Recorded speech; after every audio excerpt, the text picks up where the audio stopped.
Hello everyone, सभी को नमस्कार।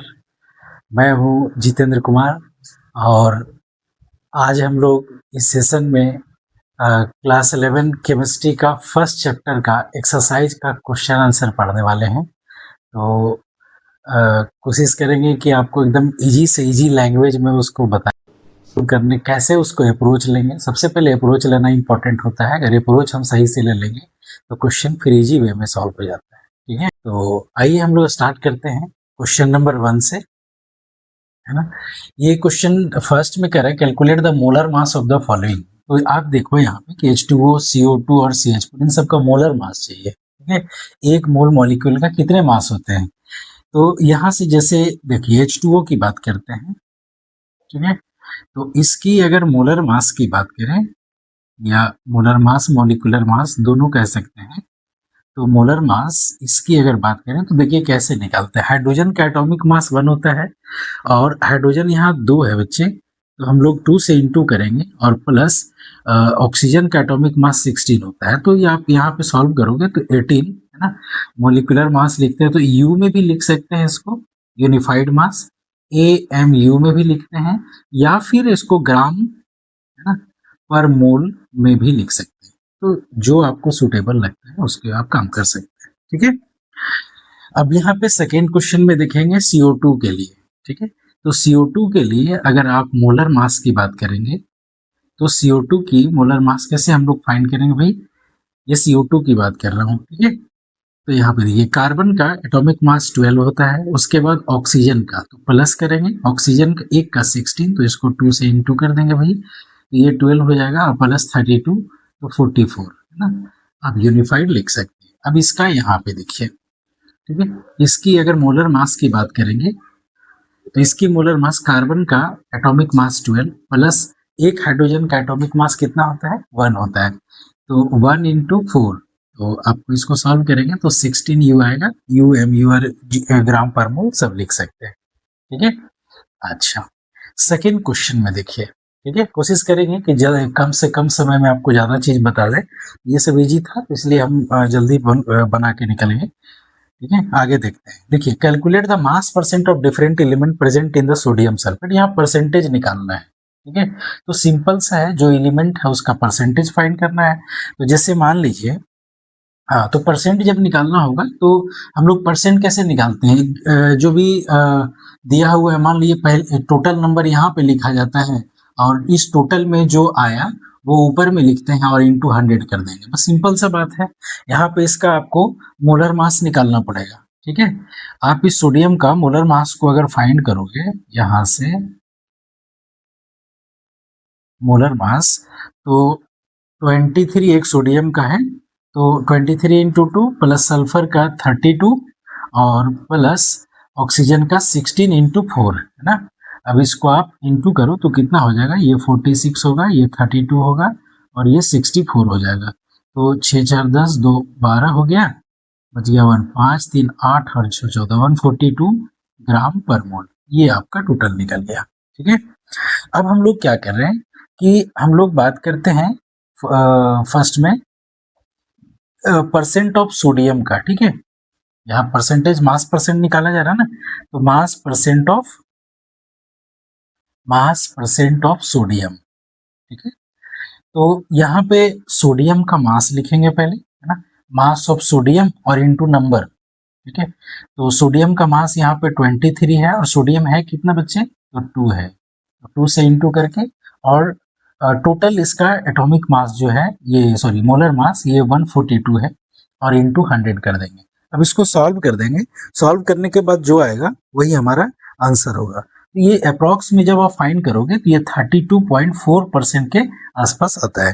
ठीक है, तो यही इसको हम लोग ले लेंगे। अब यहाँ से देखिए कि हम लोग सेकेंड इसका जो पार्ट है वो सल्फर की है, तो हम लोग अगर मास परसेंट, ठीक है, ऑफ सल्फर की बात करें तो कैसे फाइंड करें सल्फर का मास, तो सल्फर का एटॉमिक मास 32 होगा और नीचे में भी टोटल, तो टोटल कितने हैं 142 हमने फाइंड किया है और परसेंट कैलकुलेट करना है तो 100 से इसको इनटू कर देंगे। ठीक है, इसको जब आप सॉल्व करोगे तो ये 22.6 के करीब में आएगा। ठीक है, इतने परसेंट हो गए। चलिए नेक्स्ट हम लोग बात कर लेते हैं थर्ड, थर्ड इसका क्या है कि हम लोगों को परसेंट ऑफ ऑक्सीजन चाहिए, ठीक है। तो ऑक्सीजन का हम लोग ऑक्सीजन का एटॉमिक मास कितने होते हैं 16, तो 16 इंटू 4 कर देंगे और डिवाइड कितने से करेंगे, तो ये टोटल जो मोलर मास है तो 142 और इंटू 100 कर देंगे, ठीक है। अब इसको जब सॉल्व करोगे तो सॉल्व करने से हमारा आ जाएगा 45.05 आ जाएगा, 45.05% ये आ गया, ठीक है। ये दो क्वेश्चन हुए। अब उसके बाद जो है हम लोग फिर देखते हैं।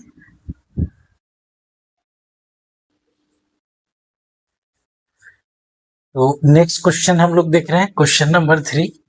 इसको सॉल्व करते हैं। तो यहाँ पे है determine the empirical formula and of an oxide of iron which has 69.9% iron and 30.1% dioxygen by mass, ठीक है। ये गिवन है। तो इंपेरिकल फॉर्मूला फाइंड करना है। इसको हम दो तरीके से फाइंड कर सकते हैं, ठीक है। तो देखिए सबसे पहला इसका सिंपल तरीका हम आपको बताते हैं टेबल बना के, ठीक है। कि जैसे जो भी दिया हुआ है, सबसे पहले आप क्या करो कि एलिमेंट को लिखो, ठीक है। तो एलिमेंट इसमें कौन कौन से हैं, एक आयरन है और दूसरा है हमारे पास ऑक्सीजन, ठीक है। डाई ऑक्सीजन लिखा हुआ है लेकिन ऑक्सीजन हम एलिमेंट की बात किए तो एलिमेंट यहाँ पे लिखेंगे।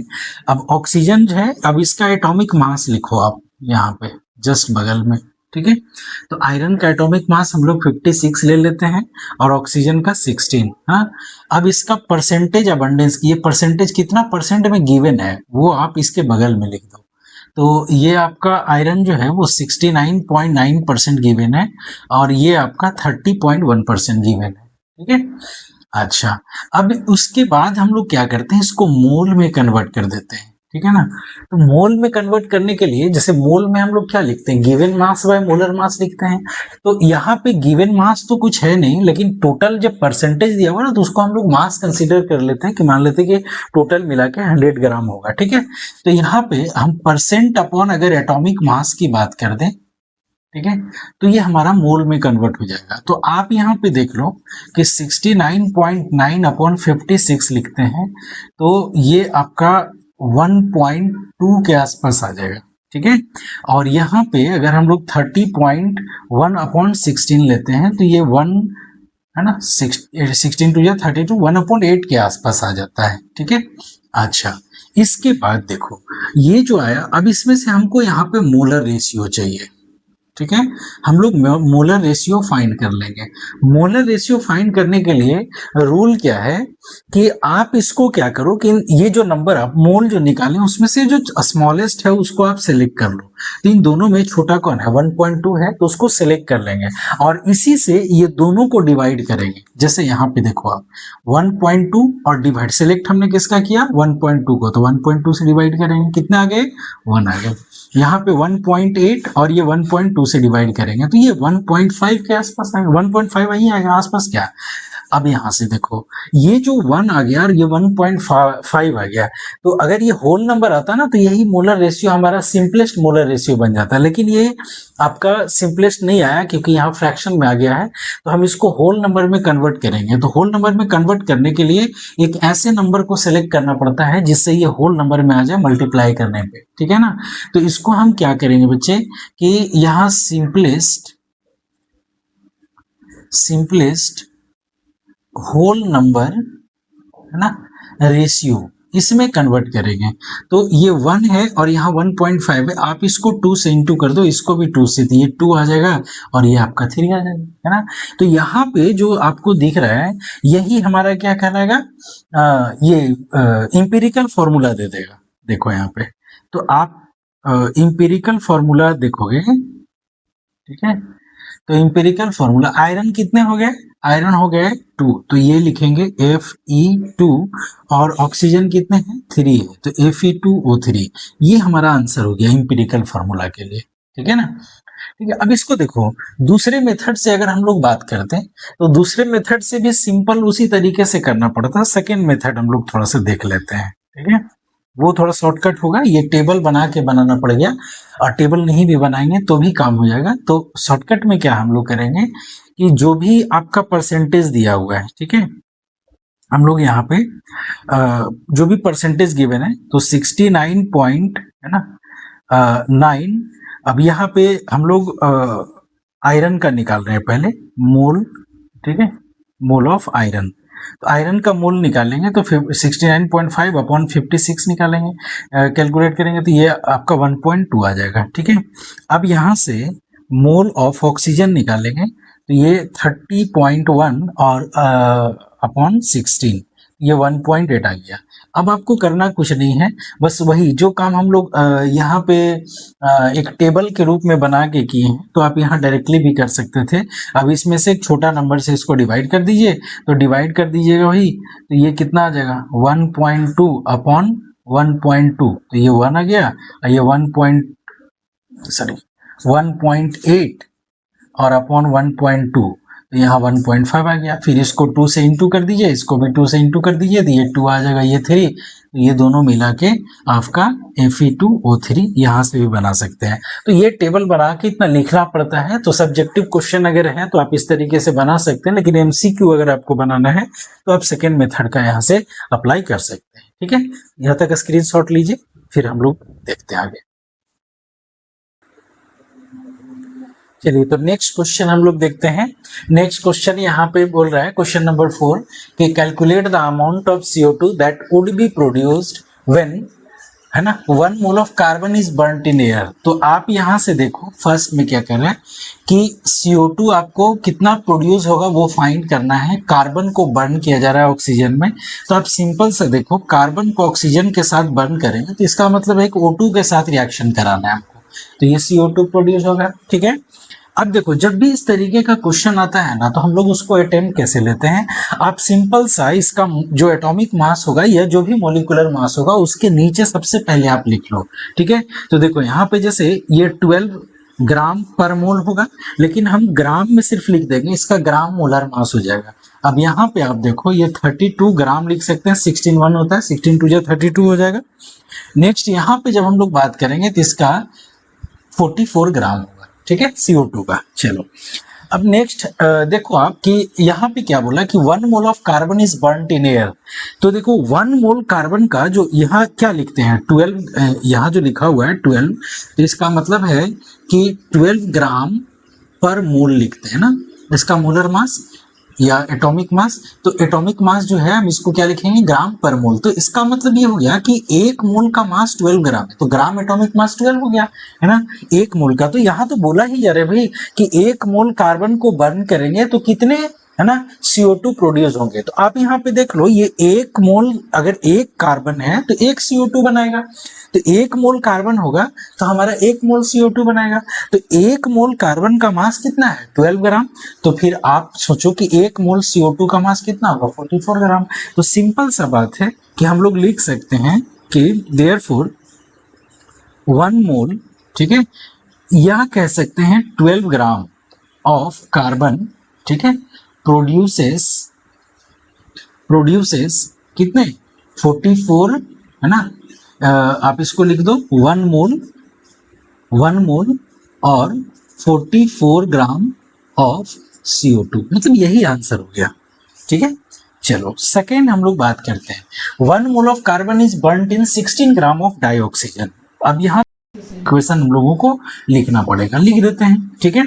अब ये देखो अब फिर यहाँ पे 12 ग्राम, ये हम इसको 12 ग्राम कंसीडर कर रहे हैं, इसको 32 ग्राम कंसीडर कर रहे हैं और ये हमारा 44 ग्राम हो जाएगा, ठीक है ना। चलिए अब यहाँ पे डिफरेंसेस क्या है कि 1 मोल कार्बन 1 मोल है, चलो ठीक है भाई, लेकिन और डाइऑक्सीजन कितना है 16, हमारे पास 32 होना चाहिए था लेकिन ये 16 दिया हुआ है। इसका मतलब ये हुआ कि इन दोनों में हमको लिमिटिंग रिएजेंट फाइंड करना पड़ेगा, ठीक है। तो लिमिटिंग रिएजेंट जो होगा, लिमिटिंग रिएजेंट ही डिसाइड करेगा कि CO2 कितना बनेगा। हाँ तो आप यहाँ से देखो क्या कर रहा हूँ, हम लोग यूनिटी मेथड यूज करेंगे, लिख सकते हैं कि 12 ग्राम ऑफ, ठीक है, 12 ग्राम ऑफ कार्बन, है ना, नीडेड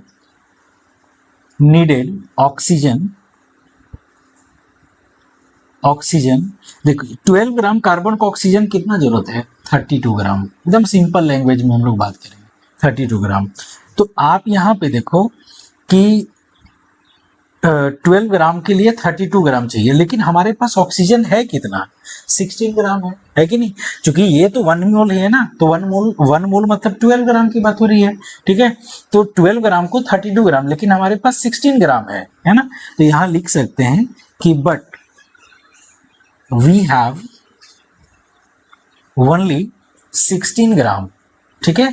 देयरफॉर अब हम यहां से बात करें कि लिमिटिंग रिएजेंट क्या होगा, ये लिमिटिंग रिएक्टेंट क्या होगा, तो लिमिटिंग रिएजेंट कौन होगा, जो कम अमाउंट में होता है उसी को ना कहते हैं। 32 ग्राम हमको चाहिए, लेकिन ऑक्सीजन हमारे पास 16 ग्राम है, इसका मतलब है कि लिमिटिंग रिएजेंट जो है हमारा कौन हो गया, O2 हो गया।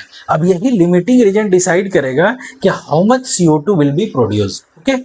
तो यहाँ पे देखो बच्चे आप, नाउ यहाँ क्या लिखेंगे कि ऑक्सीजन ही डिसाइड करेगा, तो ऑक्सीजन देखो हम लोग यहाँ से कंपेयर करेंगे, 32 ग्राम 44 ग्राम प्रोड्यूस कर रहा है, तो फिर 16 ग्राम कितना करेगा, हाँ। तो यहाँ देखिए 32 ग्राम ऑफ ऑक्सीजन, ठीक है, प्रोड्यूसेस 44 ग्राम ऑफ CO2, ठीक है।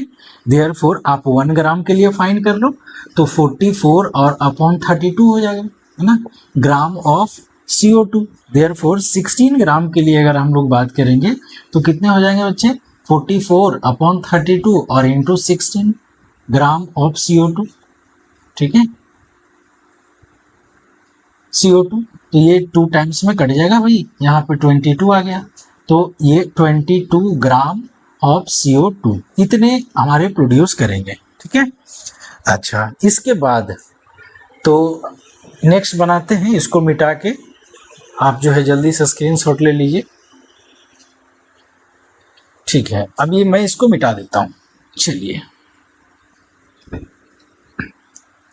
यहाँ पे आप थर्ड नंबर देखो, थर्ड नंबर कैसे सॉल्व करें। थर्ड नंबर में क्या बोला, 2 mole of carbon is burned in 16 gram of dioxygen. तो सिंपल सा बात है कि हमारे पास रिएक्शन तो यही है। अब ये 12 ग्राम है, ये हमारा 32 ग्राम चाहिए, है ना, तब ये 44 ग्राम प्रोड्यूस करेगा, ठीक है।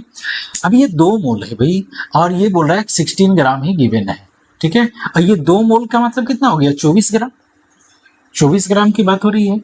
तो आप यहाँ पे ये समझो कि 12 ग्राम के लिए हमको 32 ग्राम चाहिए, तो 24 ग्राम के लिए कितना चाहिए, 64 ग्राम चाहिए, और हमारे पास 16 ग्राम है। इसका मतलब है कि यहाँ पे लिमिटिंग रिएजेंट तो हमारा O2 ही है। यहाँ से दिख गया कि लिमिटिंग रिएजेंट जो होगा वो हमारा O2 है, और लिमिटिंग रिएजेंट ही डिसाइड करेगा कि कितना प्रोडक्ट हमारा बनेगा। तो ये सेम ही, यहाँ के बाद ये सेम ही है ना। क्या लिखेंगे कि 32 ग्राम ऑफ O2 या ऑक्सीजन, ठीक है, 32 gram of O2 produces 44 gram of CO2, ठीक है। तो हम लोग 16 ग्राम के लिए अगर निकालेंगे तो हमारे पास कितना हो जाएंगे, 44 और अपॉन 32 और इंटू 16, ठीक है। तो आप इसको कैंसिल करोगे भी तो ये 22 ही आएगा, तो 22 ग्राम ऑफ CO2 इतने बनेंगे, ठीक है। तो ये हमारे क्वेश्चन नंबर 4 हो गया, ठीक है। जल्दी से इसका स्क्रीनशॉट ले लीजिए।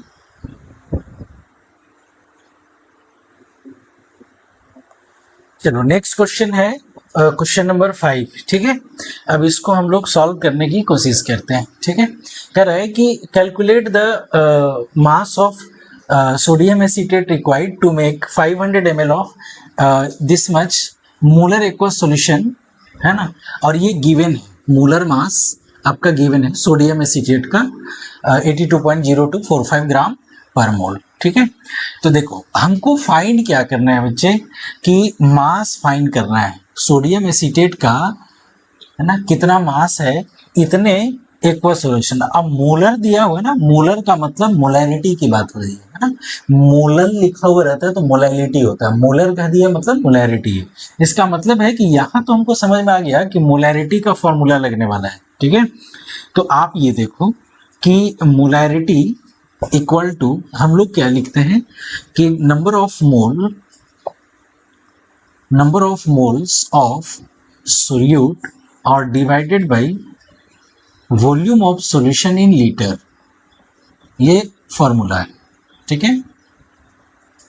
Volume of solution in litre, हाँ, अब यहाँ पे आप ध्यान रखोगे कि बार बार इतना लिखने का जरूरत नहीं है, शॉर्ट में याद रखो। जैसे मान लो कि ए जो है आपका सॉल्वेंट है, ठीक है, और बी जो है ये आपका सोल्यूट है, ठीक है। अब ये दोनों को मिला देंगे भाई तो हमारा सॉल्यूशन तैयार हो जाएगा, ये दोनों को मिलाने से सॉल्यूशन बन जाएगा। अब यहाँ पे आप देखो कि मोलैरिटी जो है ये number of mole of solute होता है। सोल्यूट कौन है? बी। एन से हम लोग नंबर ऑफ मोल को रिप्रेजेंट करते हैं, तो हम लोग एन भी लिख देंगे, ये number of mole of solute हो जाएगा, ठीक है। अब volume of solution in litre, तो यहाँ पे आप वी लिख लो। ध्यान में रखना ये होगा कि ये लीटर में होना चाहिए, ठीक है, और सॉल्यूशन है। तो शॉर्ट में हम लोग इतना लिखने का जरूरत नहीं है। शॉर्टकट में अगर हम लोगों को बात करना होगा तो मोलैरिटी को क्योंकि कैपिटल एम से रिप्रेजेंट करते हैं इसलिए हमने एम लिखा है, तो M is equal to N B और अपॉन वी लिख के तुरंत बनाना स्टार्ट कर देंगे, इतना लिखने का जरूरत नहीं है। अब आप देखो यहाँ जो गिवन है कैसे हम लोग इसको सॉल्व करते हैं। देखो मोलर एक्वस सॉल्यूशन मतलब मोलैरिटी गिवन है 0.375 दिया हुआ है। एनबी मतलब नंबर ऑफ मोल, कैसे हम लोग फाइंड करते हैं? एनबी जो निकालेंगे ये गिवन मास, ठीक है, गिवन मास ऑफ सोल्यूट और डिवाइडेड बाय इसका जो भी मोलर मास होगा, है ना। तो मोलर मास तो हमारा दिया हुआ है, सोडियम एसीटेट है तो 82 हम लोग लेंगे। पूरा कैलकुलेट करने में बहुत टिपिकल होगा इसलिए 82 हम लोग ले लेंगे। चलो, तो अब यहाँ देखो कि इसको given mass by molar mass कर देंगे तो नंबर ऑफ मोल निकल जाएगा। तो हमारे पास गिवन मास गिवन तो है नहीं, तो x अपॉन मोलर मास इसका कितना होगा? तो इसका मोलर मास यहाँ पे दिया हुआ है 82, तो 82 हमने ले लिया। अब वॉल्यूम, टोटल वॉल्यूम कितना बनाना है? 500 ml, तो आप 500 लिख दो। लेकिन अभी हमने बताया कि वो लीटर में लेना है, तो आप क्या करो, इसको 1000 से डिवाइड कर दो तो ये लीटर में कन्वर्ट हो जाएगा। हाँ, अब इसको देखिए 0.375 यहाँ पे लिखेंगे x अपॉन 82 इंटू 1000 अपॉन 500, ठीक है। आप इसको कैंसिल कर दो, 2 टाइम्स में कट जाएगा, ये 41 हो गया। अब यहाँ से आप सॉल्व करोगे बच्चे तो x इक्वल टू 0.375 और इंटू 41 आएगा, है ना, जो भी आएगा ग्राम में आएगा। इसको जब हम लोग सॉल्व करेंगे तो ये 15.38 ग्राम आएगा, ठीक है। तो ये क्वेश्चन नंबर 5 का आंसर हो गया। जल्दी से इसका स्क्रीनशॉट ले लीजिए, फिर आगे बताते हैं। नेक्स्ट क्वेश्चन देखिए, क्वेश्चन नंबर 6, ठीक है। कह रहा है calculate the concentration of nitric acid, है ना, इन मोल पर लीटर। यहाँ पे देखिए यहीं से पता चल रहा है कि आपको फाइंड क्या करना है। मोल पर लीटर, इसका मतलब ये हुआ बच्चे कि आपको मोलैरिटी फाइंड करना है, ठीक है। मोलैरिटी कितना होगा in a sample which has a density, density given है, density 1.41 gram per ml given है, ठीक है, and mass percent of nitric acid being इतना, मास परसेंट दिया हुआ है, ठीक है। तो आप ये समझो कि मास परसेंट आपका 69 दिया हुआ है, तो 69 किसका होगा? नाइट्रिक एसिड का, ठीक है। तो यहां से हम अगर कहें कि मान लेंगे let mass of the solution, तो कितना 100 ग्राम ले लेंगे। हाँ, तो देयरफॉर यहां से हम लोग फाइंड कर सकते हैं कि मास ऑफ नाइट्रिक एसिड कितना होगा उस सॉल्यूशन में, तो 69 ग्राम होगा। बाकी वाटर है, ठीक है, तो बाकी वाटर का हमको जरूरत पड़ेगा नहीं, तो हम लोग इतना इसको कंसीडर कर लेंगे, ठीक है। अच्छा, एक और जरूरत पड़ने वाला है मोलर मास किसका? नाइट्रिक एसिड का। तो हम लोग यहाँ पे फाइंड कर लेते हैं, ठीक है, कि मोलर मास ऑफ HNO3, ठीक है। तो कितना होगा? हाइड्रोजन का 1 प्लस नाइट्रोजन का 14 प्लस 16 और इंटू 3, तो कितना हो गया?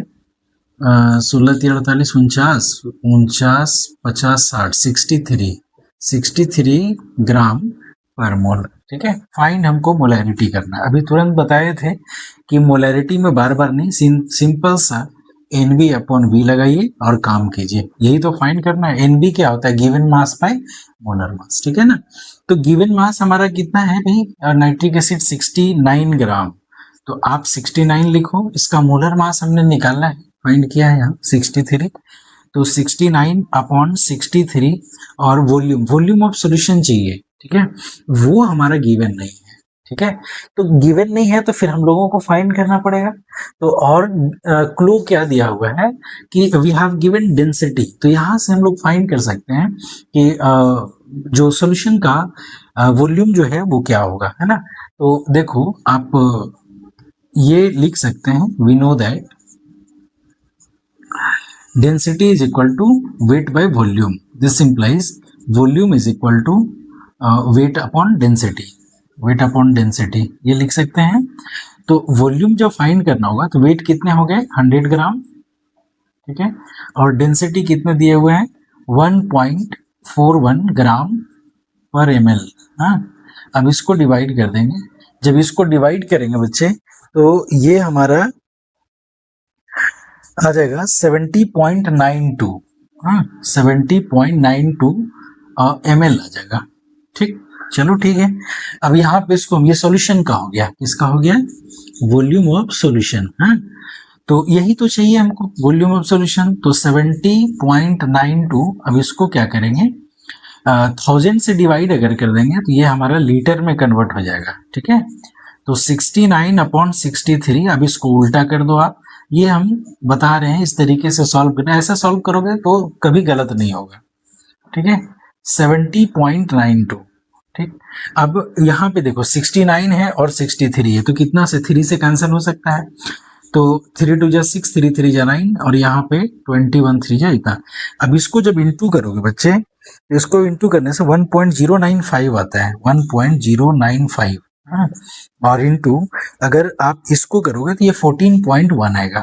ठीक, अब इन दोनों को अगर आप इंटू करोगे तो 15.43 है ना मोल पर लीटर, चूंकि मोलैरिटी है भाई, तो ये यही आपका आंसर आ गया। तो एकदम सिंपल सा क्वेश्चन था। ठीक है, जल्दी से स्क्रीनशॉट ले लीजिए इसका। नेक्स्ट क्वेश्चन देखिए, क्वेश्चन नंबर 7। ठीक है, यहाँ कह रहे हैं how much copper can be obtained from 100 gram of copper sulphate. ठीक है, तो 100 ग्राम कॉपर सल्फेट में कॉपर कितना है ये फाइंड करना है हमको। ठीक है ना, सबसे पहले आप उसका जो उसका मोलर मास होगा उसको फाइंड कर लेते हैं ना। तो आप यहाँ पे देखो कि molecular mass of copper sulphate ये कितने होंगे, तो देखो 63.5 कॉपर का होता है प्लस 32 और प्लस 16 इंटू 4। ठीक है, अब तक तो समझ गए होंगे कि हम लोग क्या इसमें करने वाले हैं। ठीक है, तो इन सबको सॉल्व करोगे तो ये हमारा आ जाएगा 159.5। ठीक है, 159.5 ग्राम पर मोल। ठीक है, ये मोलर मास निकल गया। अब यहां से देखिए, अगर इसको हम सिर्फ ग्राम में छोड़ देते हैं तो ये ग्राम मोलर मास कहलाएगा। ठीक है ना, तो आप अब उससे काम करो। ठीक है, नाउ यहाँ पे देखिए क्या हो रहा है कि हम लोग कह सकते हैं 159.5, ठीक है, ग्राम ऑफ ना how much copper can be obtained, इतना ग्राम ऑफ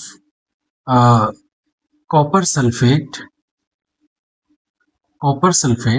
हैव, कॉपर कितना है तो कॉपर 63.5 ग्राम। अगर ये पूरी की बात करें, ठीक है, तो पूरा जो मोलर मास निकाले उसमें से कॉपर का अमाउंट कितना है 63.5 है ना। तो हम लोग लिखें कि इतना में कॉपर कितना है भाई, इतना ग्राम ऑफ कॉपर है। चलो ठीक, तो हम लोग 1 ग्राम के लिए फाइंड कर लेते हैं कितना होगा, तो 63.5 और ये नीचे चला जाएगा भाई 159.5 ग्राम ऑफ कॉपर। ठीक, तो अब ये 1 ग्राम के लिए हमको बोल रहा है कि 100 ग्राम जब होगा तब उसमें कितना होगा, तो हम 100 ग्राम के लिए फाइंड कर लेंगे। तो ये हो जाएगा 63.5 अपॉन 159.5 और इंटू 100। ठीक है, ग्राम ऑफ कॉपर, इसको सॉल्व कर देंगे, जो आएगा वही आंसर हो जाएगा। ठीक है, 39.81 आएगा भाई, 39.81 ग्राम ऑफ कॉपर, इतने कॉपर देंगे, यही आंसर हो गया। ठीक है, जल्दी से इसका स्क्रीनशॉट ले लीजिए।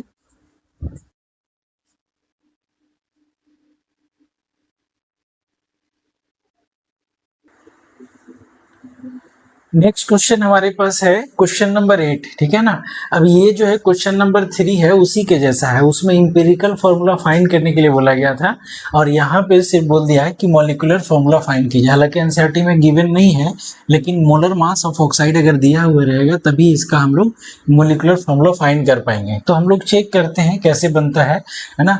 तो इसको शॉर्टकट मेथड से बता देते हैं। लॉन्ग वाला मेथड में आप तो देख ही लोगे, ठीक है। तो अब यहाँ पे देखो, है ना, क्या है कि सबसे पहले आप मोल में कन्वर्ट कर दो, ठीक है।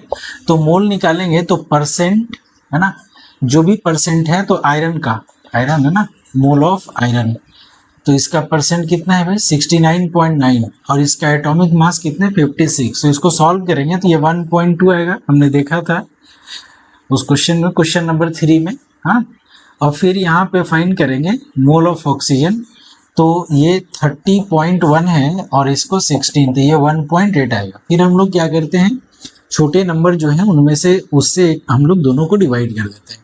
तो आप डिवाइड जब करोगे तो यहाँ से मोलर रेशियो निकल जाएगा, मोलर रेशियो। तो molar ratio of Fe and O, तो यहाँ पे 1.2 अपॉन 1.2 इज टू 1.8 अपॉन 1.2, ठीक। तो ये आपका 1 आ गया, 1:1.5, ठीक। अब इसको इक्वल करेंगे, इक्वल करेंगे तो 2 से इंटू करना पड़ेगा। तो यहाँ पे लिखेंगे सिंपलेस्ट मोलर रेशियो। तो सिंपलेस्ट मोलर रेशियो में 2 से इंटू करना पड़ेगा हमको। तो 1 into 2 is to 1.5 into 2 is equal to 2:3। यहाँ से हमारा क्या निकल जाएगा, empirical formula. Therefore empirical formula equal to Fe2O3, ये आ गया ना। अब देखो, मॉलिक्यूलर फॉर्मूला फाइंड करने के लिए हम लोगों को क्या करना पड़ता है, तो molecular formula is equal to n into empirical formula होता है, ठीक है ना।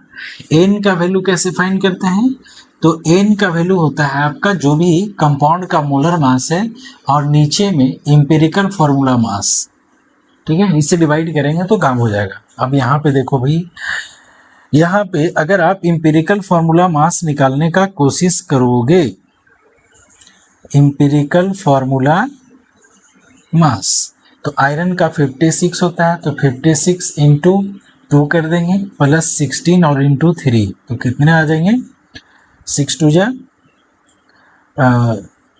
12 हो गया, 5 2 जा 10 और 1 11, ठीक है, और प्लस 48। तो सॉल्व करेंगे तो कितने हो जाएंगे 160, है ना। और ये जो दिया हुआ है हम इसको 160 के अप्रॉक्स में लिख सकते हैं, ठीक है। 160 के अप्रॉक्स में लिख देंगे तो ये हमारा जो काम है वो आसान हो जाएगा, ग्राम पर मोल, ठीक है ना। यहाँ से आप n का वैल्यू फाइंड कर लो ना हो, ठीक है। n is equal to molar mass कितना हो गया 160 और इंपेरिकल फॉर्मूला मास भी कितने हो गए 160। अब इसको डिवाइड कर दो तो n का वैल्यू 1 आ गया, ठीक है। अब इस फॉर्मूले में लगा दो, therefore molecular formula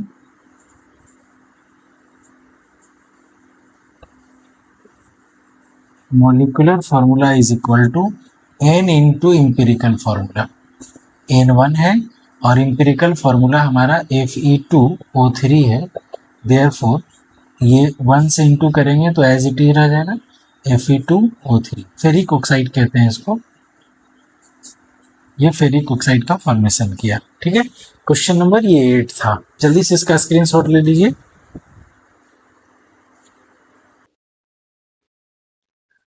next question number 9 देखते हैं। ठीक है, क्वेश्चन नंबर 9 क्या कह रहा है कि कैलकुलेट द एटॉमिक मास या एवरेज एटॉमिक मास, ठीक है, of chlorine using the following. ये एवरेज एटॉमिक मास क्या होता है? एवरेज एटॉमिक मास एक्चुअली में होता क्या है कि जैसे कोई भी एलिमेंट है तो उनका बहुत सारा आइसोटोप्स होते हैं। जैसे क्लोरीन है तो क्लोरीन का 2 आइसोटोप्स होता है, क्लोरीन 35 एंड क्लोरीन 37। तो दोनों आइसोटोप्स को हम लोग पीरियोडिक टेबल में लिखना है तो दोनों को तो नहीं लिख सकते हैं ना, तो फिर उसका किसका एटॉमिक मास लिखा जाता है? तो एक्चुअली में इस टाइप का जो आइसोटोप्स होते हैं उनका एवरेज एटॉमिक मास कैलकुलेट किया जाता है और उस एवरेज एटॉमिक मास को वहां पे लिखा जाता है। ठीक है ना, तो आप यहाँ पे देखो कि कैसे फाइंड करते हैं। तो जो क्लोरीन 35 है, इसका नेचुरल अबंडेंस जो हमारे नेचर में जो पाए जाते हैं वो इतने परसेंट पाए जाते हैं और 37 इतने परसेंट पाए जाते हैं, और इनका जो मोलर मास है ना, हम मोलर मास इसलिए कह रहे हैं क्योंकि ये मॉलिक्यूलर फॉर्म में भी इसको हम लोग मॉलिक्यूल कह सकते हैं, तो जिसके वजह से इसको हम लोग इसका मोलर मास या एटॉमिक मास भी लिख सकते हैं, कोई परेशानी नहीं है। और इसका ये 36.96। अब ये दोनों का एवरेज एटॉमिक मास कैसे फाइंड करते हैं सो देखिए। तो देखो, सबसे पहला ये बात हुआ कि एवरेज एटॉमिक मास अगर आपको फाइंड करना है, ठीक है, तो आपको करना क्या होगा? करना ये है कि आप सिग्मा का साइन दे दो, ठीक है, और सिंपल सा परसेंटेज अबंडेंस,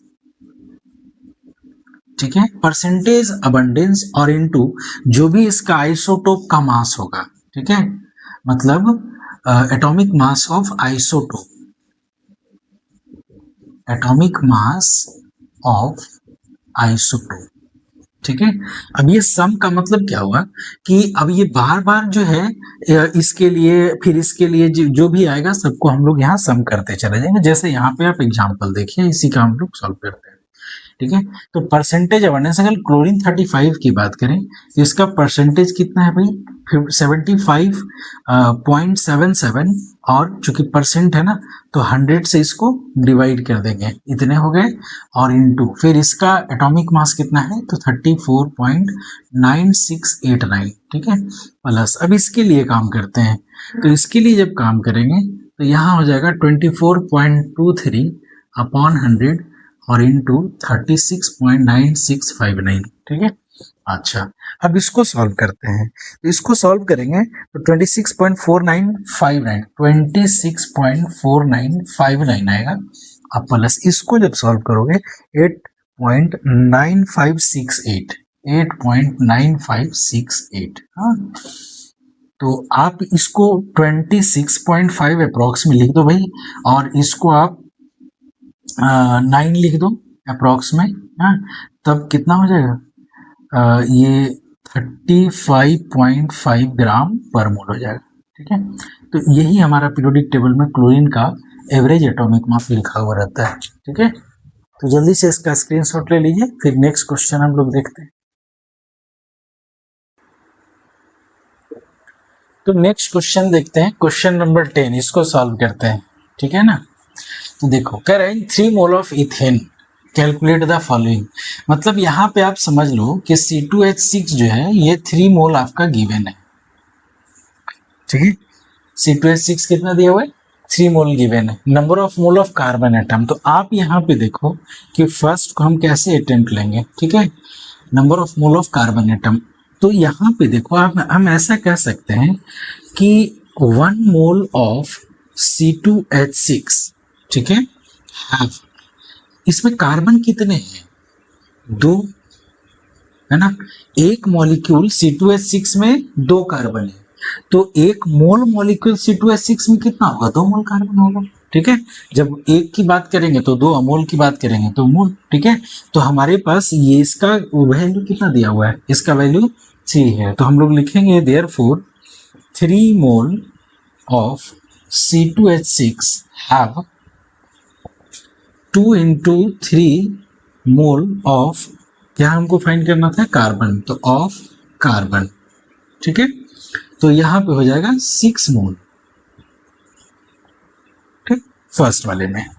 अच्छा, सेकेंड की बात करते हैं तो number of moles of hydrogen atom, जब कार्बन फाइंड किए तो हाइड्रोजन भी फाइंड कर सकते हैं। अब यहाँ पे देखो आप कि similarly 1 mole of C2H6 have, ठीक है, कितने हाइड्रोजन है इसमें? 6 हाइड्रोजन है, तो 6 मोल ऑफ हाइड्रोजन एटम, ठीक है।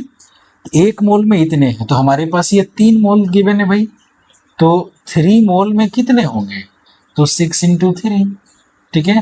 तो ये 18 मोल ऑफ हाइड्रोजन एटम हो गया, ठीक है।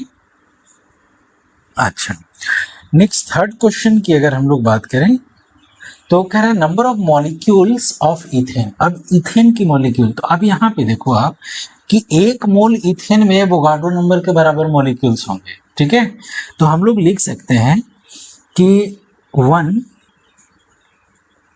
Mole of ethane contain 6.022 into 10 to the power 23 molecules of ethane. कह सकते हैं ना 1 मोल में इतने होते हैं, तो हमारे पास 3 मोल की बात हो रही है भाई, तो 3 मोल की अगर बात करेंगे तो ये हो जाएगा 3 into 6.022 into 10 to the power 23, इतना ही ना होगा मॉलिक्यूल ऑफ इथेन। अब इसको सॉल्व कर दो, तो सॉल्व करोगे तो ये हो जाएगा 1 है ना 803 और इंटू 10 का पावर 24, चूंकि ये साइंटिफिक नोटेशन में हमने लिख दिया तो ये होगा, ये आपका आंसर हो गया। तो ये क्वेश्चन नंबर 10 था, ठीक है।